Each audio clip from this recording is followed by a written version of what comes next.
Ողջույն, եթերում հարցազրույցն է, զրուցել եմ ազգային ժողովի քաղաքացիական պայմանագիր խմբակցության պատգամավոր Սերգեյ Բագրատյանի հետ։ Բարև ձեզ։ Պարոն Բագրատյան, բյուջեի նախագիծը ամփոփեցիք 2026 թվականի։ Այս բյուջեի նախագիծը ձեր ընդդիմադիր գործընկերներից մեկը վստահորեն անվանում է ձախողումներն ամփոփող բյուջե 2026 թվականի համար։ Դուք ո՞նց եք գնահատում կառավարության ձեր գործընկերների ներկայացրած բյուջեն եւ նաեւ անդրադարձեք այս բնորոշմանը ձախողումների բյուջե է սա։ Բյուջեի քննարկումները ցույց տվեցին, որ նախ մեր ընդդիմադիր գործընկերները գրեթե չէին մասնակցում բյուջեի քննարկման աշխատանքներին։ Դե ոնց մնացած տարբեր քննարկումների։ Ուղղակի ցանկացած նախագիծ կամ հերթական նիստի ժամանակ բացակայությունը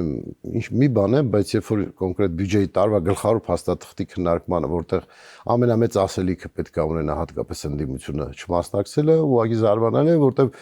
դա շատ վարկանիշային նշանակություն ունեցող քննարկում է, այն իմաստով, որ այդ օրը կարող ես դու ասել քո վերահսկողության արդյունքում ինչ թերություններ ես հայտնաբերել բյուջեում, ինչ ծախսեր են, որ համարում ես անարդյունավետ եւ այլն։ Այս իմաստով ես գտնում եմ, որ բյուջեն ես նույնիսկ ձևակերպեի որպես բեկումնային, ինչ իմաստով բեկումնային, ոնց որ առաջի տարին է, որ մենք խաղաղության մեջ վերջապես բյուջե ենք ձևավորում եւ Հատեն տարուկեսից ավել մենք խաղաղության գործընթացի մեջ ենք, փաստացի խաղաղություն կա երկրում։ Ինչ տարբերություն է դա տալիս։ Լարվածությունը, որը սահմաններին են դիրում, ազդում է եւ տնտեսվարողների գործունեության վրա, եւ արտաքին ներդրողների, եւ արտահանումների, եւ ներկրումների, որովհետեւ այն կառույցները, որ աշխատում են մեր արտադրողների տնտեսվարողի հետ, նրանց համար մեկ պայմանը, որ մատակարարումների շղթան հանգարց չդադարի, չստացվի այնպես, որ պարտավորության մի կետում դա չկատարվի, այսինքն բազմաթիվ խնդիրներ, որոնք մեր երկրի տնտեսվարողները այլ երկրի տնտեսվարողների հետ պայմանագրային հարաբերությունների մեջ են եւ մեր մոտ կրակոցները անհանգստացնում են դրսի մեր տնտեսվարողների գործընկերներին եւ հաճախ է լինում, որ չեն շարունակում աշխատանքը, համարելով, որ ռիսկեր կան։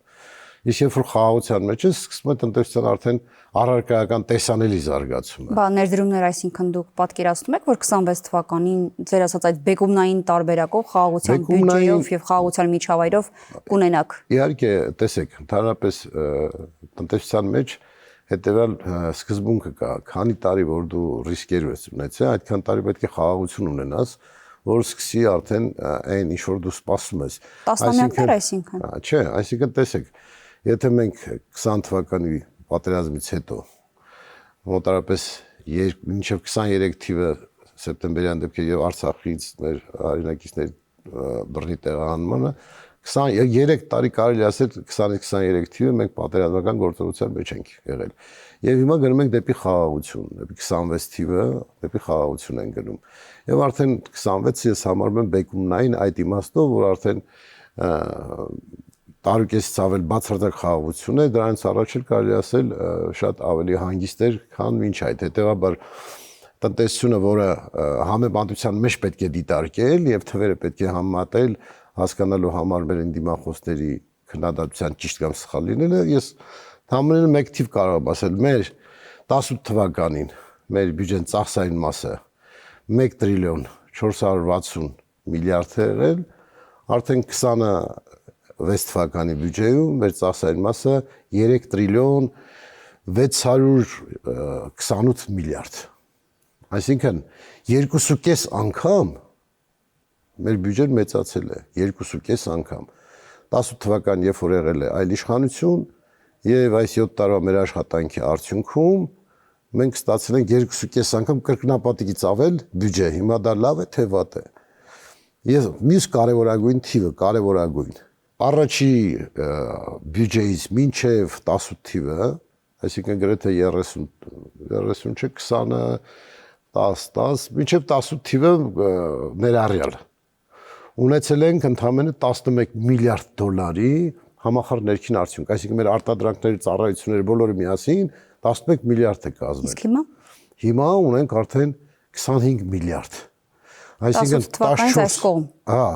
10 թվականից այս կողմ 7 տարվա մեջ մենք 14 միլիարդ լրացուցիչ հնա են գեներացրել, այսինքն լրացուցիչ ծառայություններ, արտադրություններ, շինարարություն, էներգետիկայից բոլոր զարգացումների արդյունքում։ Բայց արտադրություն, թե ավելի շատ ծառայություններ։ Հիմա էներգետիկան արտադրությունը, էներգիա է արտադրում, չէ՞։ Եթե նայեք, եթե հիշում եք շատ մեծ ծավալի, վարչապետը հիշում եք ինչ ասեց, որ ասեց մենք լուր երկու ատոմակայանի չափ երկու ատոմական ենք կառուցել։ Այսինքն էլեկտրաէներգիայի արտադրությունը այնպես է աճել, որ ատոմակայանի երկու չափով արևային այլընտրանքային էներգետիկ ոլորտի մեր զարգացումն են ապահովել, որը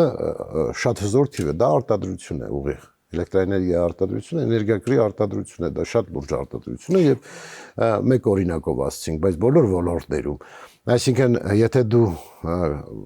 27-28 տարում ընդամենը ունեցել ես 11 միլիարդի արտադրանք եւ ընդամենը 7 տարում դրա կրկնակին են ավելացրել, չի նշանակում, որ արդյունավետ է բյուջեն գործում, տնտեսությունը իսկապես զարգանում է եւ միջին տարեկանը 7-6%-ով վերջին 5 տարում միջին տարեկանը 7.6%-ով տնտեսական աճ ենք ունեցել։ Բայց մարդկանց վրա ոնց է դա դրականորեն ասում։ Չի կարող մարդկանց Ես պիտի հիշեցնեմ Սերժ Սարգսյանի հայտարարությունը, որ հիմա մարդիկ շատ ավելի վատ են ապրում, քան իր կառավարման տարիներին։ Նույնիսկ աղքատությունը ավելի բարձր է, այն ժամանակ իրենք ծայրահեղ աղքատությունը համարյա զրոյացրել էին, իսկ հիմա դա բարձրացել է։ Իսկ դուք գիտեք, որ հիմա ցուցանիշները լրիվ այլ ձև են։ Տեսեք, մինչև 18 թվականը մենք ասֆալտը ճանապարհ չունեինք։ Ասֆալտապատ ճանապարհ չունեինք ընդհանրապես։ Մենք դպրոցներ, մանկապարտեզներ ունեինք ուղղակի ավերվածությունների վիճակում, ավերված դպրոցներ, ավերված մանկապարտեզներ, մանկապարտեզները, եթե բոլորը սեփականաշնորհել են մարդիկ, տներ են կառուցել այդ մանկապարտեզում, երեխաներից խլել են իրաց մանկությունը, ինչ պետք է այդտեղ լավ ապրեն, ինչ լավ ապրելու մասնախոսք, եթե դու մանկապարտեզի հերթը, բայց դու քո քաղաքի մանկապարտեզը սեփականաշնորհում ես։ Այդ հոգեբանական ազդեցությունը պատկերացնեք մարդկանց վրա, այդ ծնողների, որոնց երեխաները պիտի գնան մանկապարտեզ եւ գնում են նախ հաջորդ օրը տեսնում մի օլիգարխ այդ մանկապարտեզը սեփականաշնորհել է։ Այդտեղ լավ ապրելու մասին ինչ խոսք կարա լինի։ Եվ մենք բոլորս ենք այդ հասարակության մեջ ապրել, էլի, ասենք, չի որ պիտի դա ասի Սերժ Սարգսյանը կամ Ռոբերտ Քոչարյանը, ամենակիչը իրենք ունեն նման բաներ ասելու։ Իրենք են երկիրը հասցրել վիճակին, որ վարչապետ Նիկոլ Փաշինյանի խոսքերով ասած հեղափոխություն են արել իրենք։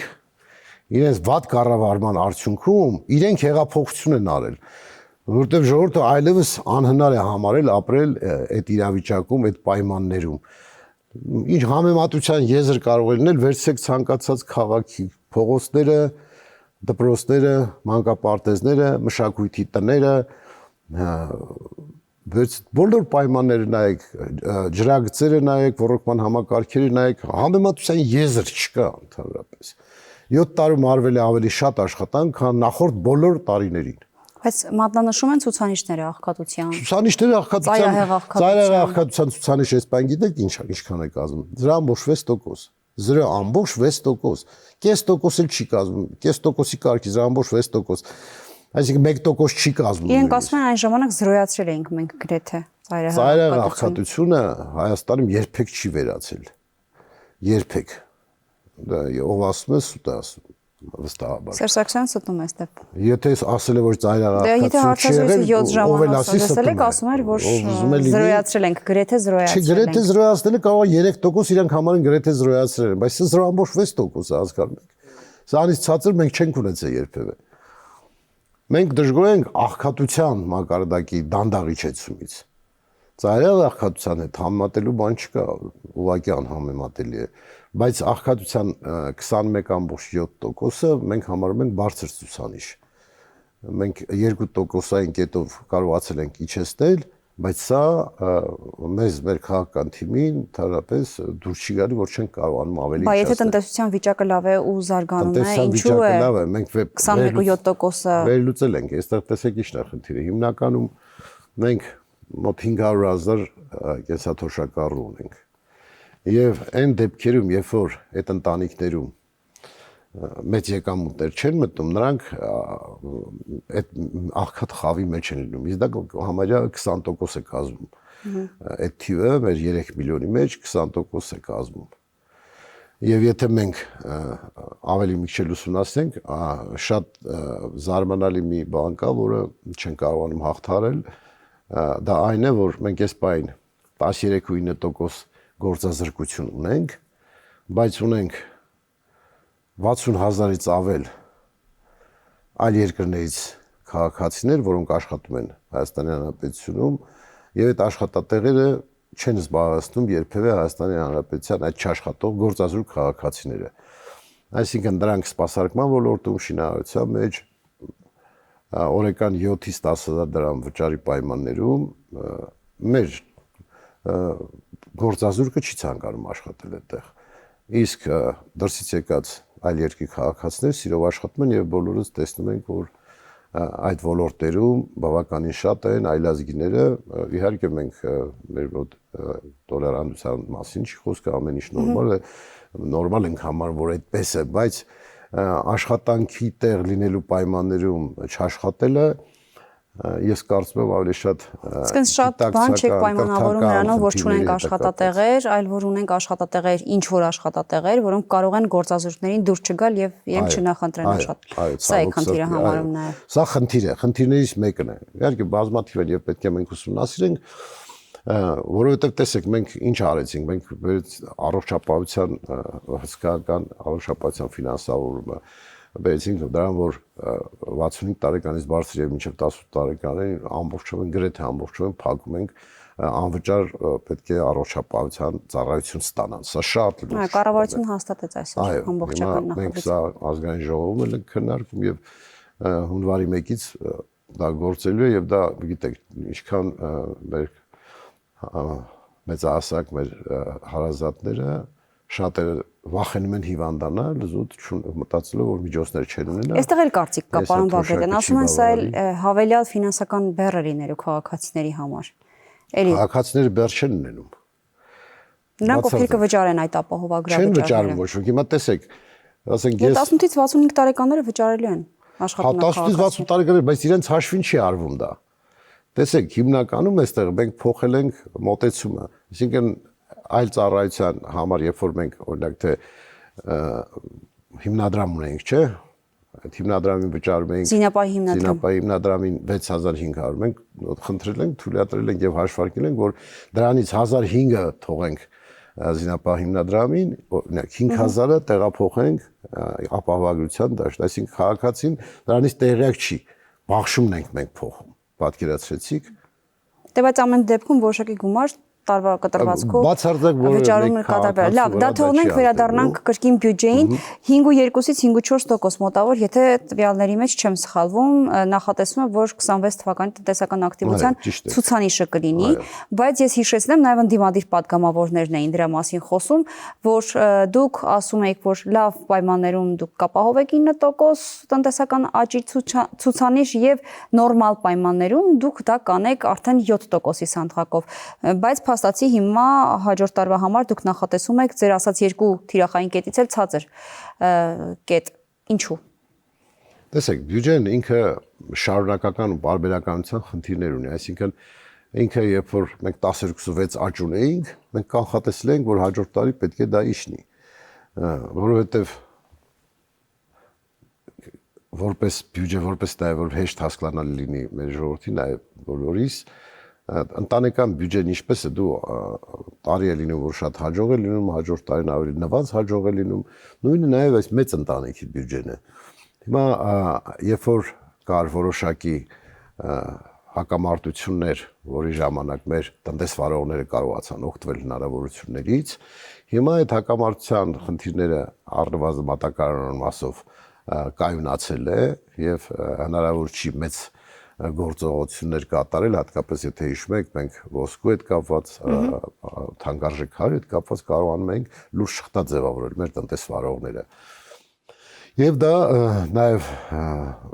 լրացուցիչ եկամուտներ գեներացում բյուջեն, մեքենաների հետ կապված հիշում եք բավականին լուրջ մուտքեր էին ապահովում, այսինքն բազմաթիվ գործոններ կային, որոնք ժամանակի մեջ կայունացրել են։ Հիմա 7%-ի մասին, հիմա տեսեք մենք 10.6-ից հետո երբ որ ունեն մեզ պայմանական ասած նույնիսկ 4%, այդ երկու տարվա միջինը 8% է դառնում։ Բայց դուք միջինում չէիք ասում, դուք յուրաքանչյուր տարվա կտրվածքով էիք ասում։ Յուրաքանչյուր տարով չես կարող ասել, որտեղ բյուջեն դուք էիք դա ասում։ Չէ, մենք ասենք միջինում տարեկան 7%։ Միջինում տարեկան 7% չի նշանակում յուրաքանչյուր տարում 7%։ Նշանակում է միջինում, եթե մենք այս մեր ծրագիրը 5 տարվա է։ Ասենք 21-ից 26 թվական 7%-ով եթե հաշվեք, ասենք 5 տարվա մեջ պետք է լինի 35%։ 7%-ով 5 տարի 35%։ Հիմա մենք դա ապահովում ենք, 76% ենք ապահովել։ Հիմա 26 թվականի արդյունքներն էլ 25 թվականի արդյունքներն էլ կունենանք, դուք կհամոզվեք, որ 21, 22, 23, 24, 25 5 տարվա միջին ցուցանիշը 7%-ից բարձր է լինելու։ Բայց նաև տեսեք դուք ձեր խոսքում հիշատակեցիք հետևյալը արտաքին գործոնները, որով պայմանավորված մենք տնտեսական ակտիվության ցուցանիշի նման պատկեր ենք ունեցել։ Հիմա երբ այդ արտաքին գործոնները չկան կամ որոշակիորեն նվազում են ապրել, ստացվում է, որ դուք մոտ 5.2-5.4% եք առաջիկայում կանխատեսում։ Դա իսկապես մտահոգությունն է այն մասնագետների, ովքեր ասում են, դե մեր տնտեսական պոտենցիալի հաշվին չի, որ մենք ասում ենք, դե մեր տնտեսությունը զարգանում է եւ այլն, այլ հենց արտաքին գործոններն են եղել։ Իրենք կան, մենք ունենում ենք բարձր ցուցանիշներ, իրենք չկան, մենք չենք ունենում բարձր ցուցանիշ։ Համեմատությունը, որովհետեւ մենք ռեալ իրական հասկանանք շատ է թե քիչ տվյալ տնտեսական աճը, պետք է համատել համաշխարհային տնտեսական աճի հետ, որը կազմում է 3.2-3.3%։ Այսինքն այդ միջին տնտեսական աճը աշխարհի բոլոր երկրների տնտեսական աճերը գումարած եւ բաժանած այդ թվի վրա, ասենք 200 պետություն են, մեկը 15%-ով է աճել, մեկը 1%-ով, միջին թիվը կազմել է 3.2։ Այսինքն մենք միջինից բարձր թիվ ենք ապահովում։ Իհարկե հրաշալի կլինի, որ 7% լինի, 8% եւ պետք է բոլոր միջոցները ձեռք առնել, հատկապես ես գտնում եմ որպես տնտեսագետ, որ մենք հարկման բազան պետք է մեծացնենք։ Այսինքն հնարավորություններ ստեղծվեն լրացուցիչ թեկուզ սուբսիդավորման արդյունքում բոլոր հնարավոր գործիքներով աշխատել, որ նոր ներդրողներ, նոր արտադրություններ ձևավորեն, որովհետև կա մի ցիկլ, որից հետո երբ որ քո տնտեսությունը կայունանում է, ինքը ավելի շուտ բնական աճով է առաջ գնում, որը կազմված է 3-ից 4%-ի սահմաններում։ Լավ, պարոն Բագրատյան, շատ քննադատություն հնչեց այս բյուջեի մասով պաշտպանական ծախսերի կրճատման վերաբերյալ։ Ինչու եք դուք դա արել, իհարկե այս օրերի ընթացքում բացատրեցիք, բայց եւս մեկ անգամ կարծում եմ կարիք կա, ասում են,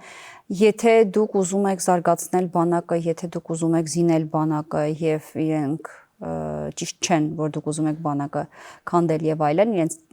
բառն եմ օգտագործում, ինչու եք կրճատում բյուջեն։ Արդյոք այնքան ինչքան դուք հատկացրել եք, բավարար է եւ արդյոք դուք այն խաղաղությունը, որ այսօր ասում եք հաստատված է, այնքան ամուր եք գնահատում դրա հիմքերը, որ ձեզ թույլ եք տալիս բյուջեն կրճատել պաշտպանության։ Սա քննադատության հիմնական թիրախն էր այս օրերին։ Շատ լավ, տեսեք։ Ընդհանրապես պաշտպանության բյուջեն միշտ տարիներ շարունակ եղել է 1 թվով արտահայտված եւ բոլոր մարդիկ տեսնել, որ պաշտպանության բյուջեն, ասենք, այս տարի 5%-ով աճեց, քան նախորդ տարի էր։ Հիմա մեր պարագայում, երբ որ այդ տարիների մեջ ռազմարտունաբերություն կամ չի եղել կամ նոր-նոր է ձևավորվել, ռազմարտունաբերական արտադրանք, որպես այդպիսին արտադրություններ չեն եղել, հիմա 170 միլիարդից ավել մենք ռազմարտունաբերությունը ֆինանսավորել ենք։ Հասկանում եք, այդ գումարը, եթե դուք դնեք սրա վրա, կստացվի շատ մեծ աճ։ Բայց մենք առանձնացրել ենք, դետալացրել ենք, այսինքն մենք չենք գումարել իրար 1 թվով արտահայտել, որովհետև ռազմարտունաբերությունը կարող է նաև կոնկրետ այս չարտադրի, այլ մեկ այլ բան արտադրի, որովհետեւ մենք հոդվածները չհամադրենք, մենք ռազմարտունաբերության առանձին ֆինանսավորումը չենք միացրել պաշտպանությանը։ Եթե որ միացած դա եք, կստանաք այն աճը, ինչ որ մեզ պետք է։ Մենք շատ լավ ենք հաշվարկել այդ ամեն ինչը եւ որևէ ռազմական ոլորտում որևէ զիջում չկա, որևէ հարցում, որևէ սպառազինության, որևէ ֆինանսավորման բացարձակ խնդիր չկա։ Բաներ կան, իհարկե մենք նաեւ գիտեք, որ որոշակի հոդվածներ գաղտնիություն ունեն, որ մենք չենք կարող այդ մասին խոսել, մի քիչ ավելի դժվար է պաշտպանության ծախսերի մասին խոսալ 1 տողով, բայց մենք չենք գնալու պրովոկացիա, ասենք ընդդիմադիրը թե ասում է 2%-ի չէ, մենք չենք փորձելու այլ հոդվածներ մատնանշել, պարզ ձև ասեմ, որ ռազմարտունաբերության հատկացումները կարող եք նայել եւ դա նայել նաեւ պաշտպանական ծախսերի գումարած այլ թիվ կստանաք։ Լավ, այլ հարցի գանք, ցորենը, որը Ադրբեջանի տարածքով հասավ մինչև Հայաստան, ռուսական եւ ղազախական ցորենը, այս օրերին քննարկումները սա վերաբերյալ շատ էին։ Եվ ցորենի կարգի վերաբերյալ, թե 4 կարգի ցորեն է սա, եւ նաեւ հայտարարությունը ես ձեզ հիշեցնեմ, որը արել էր Ռուսաստանի արտաքին հետախուզական ծառայությունը, ըստ որի իբրև իրենք ունեն այնպիսի տվյալներ, որ մենք ցանկանում ենք ռուսական ցորենի առնվազն մի մասը փոխարինել ուկրաինականով։ Ես հիշեցնեմ վարչապետի հայտարարությունն այս մասով, որ հերքել է եւ բացարձական հետեւություն է դա որակվել։ Այդուամենայնիվ ես կուզեի գնահատական լսել հետեւյալի վերաբերյալ։ Նախ ինչու ձեզ համար հասկանալի է, թե ինչու է նման հրապարակում հայտնվում դաշտում, այն էլ Ռուսաստանի արտաքին հետախուզական ծառայության կողմից։ Ինչ կապ ունի այս ծառայությունը առհասարակ ցորենի հետ եւ ազդակը ոնց վերլուծել, ոնց հասկանալ։ Եթե մենք դիտարկենք Ռուսաստանի տեսակետը, զուտ ռուսական տեսակետով դա ճիշտ կլինի, բայց եթե ռուսական հատուկ ծառայությունները վերահսկում են տնտեսվարողներին, իրենց տնտեսվարողներին, մենք երբեք չենք վերահսկում մեր տնտեսվարողներին։ Մեր տնտեսվարողներ մեր բիզնես իրենց բոլոր առավելությունները իրացնում են, եւ եթե մեր որևէ տնտեսվարող կարողացել է ցորեն ներկրել Ղազախստանից եւ այդ ցորենը ստացել է համաձայնություն, որ Ադրբեջանի սահմանով Վրաստանով գա Հայաստան,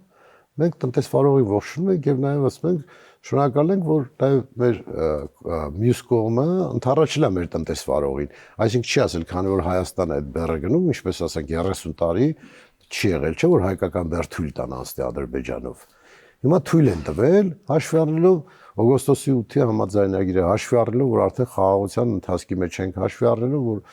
քայլ են անում, որպեսզի նաև երկու ժողովուրդներին մեսիջ ուղարկեն, որ այլևս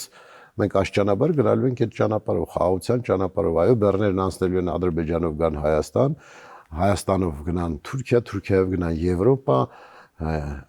Եվրոպայից գան Թուրքիա, գնան հասնեն Չինաստան, Հնդկաստան, այսինքն այլևս եթե իհարկե դա շարունակական լինի, ոչ թե այս մեկ անգամով լինի, չէ, մենք ասում ենք, որ մենք մեսիջն ենք ընդունում, որ մեր գոհարարություն ենք հայտնում, որ կա արդեն նման հնարավորություն, բայց տնտեսվարողը, որը դա արել է, կարող է երկրորդ անգամ էլ անել, երրորդ էլ կարող է, երրորդ տնտեսվարողը արդեն դա անեն, որովհետև մինչև այդ կարծիք կար, որ հնարավոր չի այդ սահմանով բերել։ Հիմա մի տնտեսվարող հաջողեց։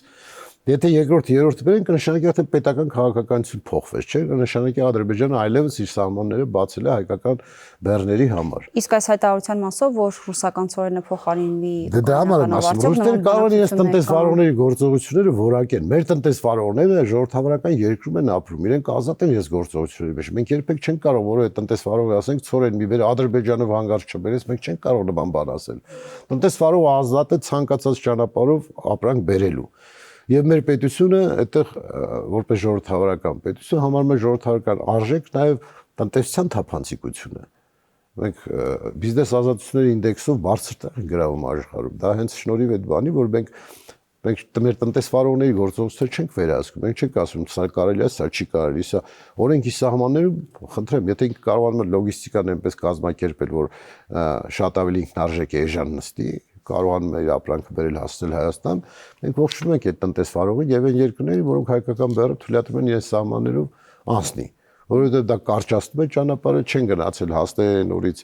երկարատև Ռուսաստանի ամբողջ տարածքով պատտվեին, գնային Լարսով, հայրեն մի 10 օր էլ մնային Լարսում, գային, հասնեն հիմա կարճ ճանապարհով, կարճ ժամանակում 10-12 օրում կարողանում են վագոնները հասցնել Հայաստան։ Դա լավ է թե վատ է։ Ապրանքը ավելի էժան է ստացվում, այսինքն մեր սպառողի համար ավելի մատչելի կլինի, լավ է թե վատ է։ Բայց հացի գինի կիչնի։ Խոսքը այս ցորենի մասին չի, հետագայում ամեն ինչի գինը համեմատաբար կիչնի, իհարկե։ Վերջին հարցը տամ եւ ամփոփենք զրույցը հեծի մասով։ Գիտեք, որ արդեն 2 օր է հանրային ծառայությունները կարգավորող հանձնաժողովը քննարկում է հեծի լիցենզիայի հարցը։ Զրկել թե չզրկել։ Սրան էլի քաղաքական ազդար են տալիս։ Ընդդիմադիր թևում համոզված են, որ սա քաղաքական հրահանգով է տեղի ունենում։ Ձեր մեկնաբանությունն այս առնչությամբ խնդրեմ։ Դե այն փաստերը, որոնք քննվում են,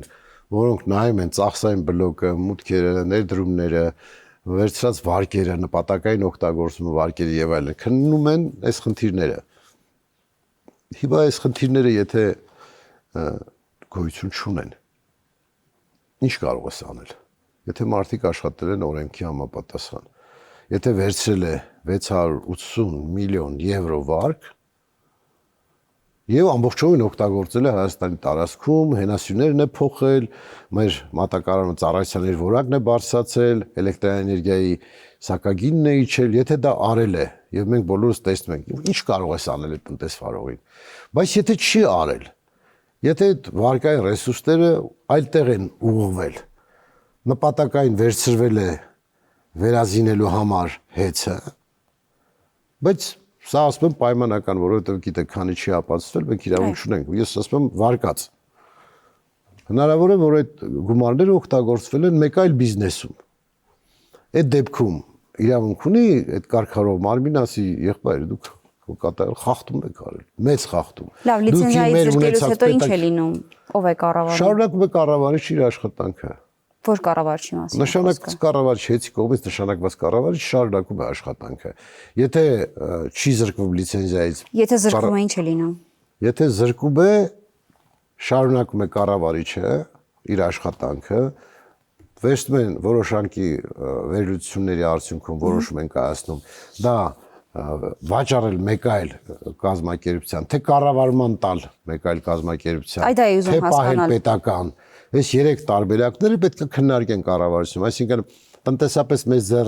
ձեռնտու ինքը կառավարի, թե միջազգային։ Այսինքն ազգայնացվելու մասին եք խոսում։ Պետականացնել կարելի ասել,